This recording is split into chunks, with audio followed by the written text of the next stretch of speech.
मित्रांनो मी आलेलो आहे आज आई तुळजाभवानी मसाला डोसा सेंटरवर आलेलो मित्रांनो. अशा प्रकारचे यांच्याकडे गर्दी राहते. तुम्ही बघू शकता तर आपल्याला यांच्याकडे भट्टीवरचा डोसा बघायला मिळतो. मित्रांनो आपल्याकडे सर्वात प्रसिद्ध डोसा कोणता आपल्या इथला?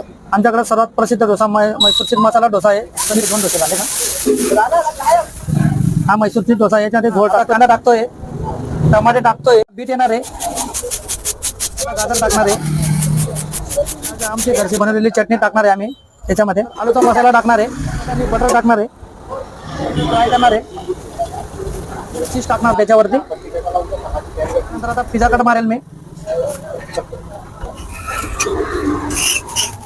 अशा प्रकारचा आमच्याकडे डोसा मिळेल. इथला डोसा कसा वाटला? यांचा जो डोसा आहे तो एकच नंबर आहे. दादा तुम्ही पण खाऊन बघा डोसा. यांच्याकडचा डोसा कसा वाटला? यांच्याकडचा डोसा खूप फेमस आहे, स्वादिष्ट आहे आणि विशेष म्हणजे यांच्याकडे भट्टीवरचा डोसा खायला मिळतो. खूप असा आनंद घेऊन खातो. यांना पण तुमच्याकडे डोसा खाण्यासाठी यायचं असेल तर आपला ॲड्रेस काय? 80 फुटे रोड, डॉक्टर सुभाष भामरे दवाखान्यात समोर.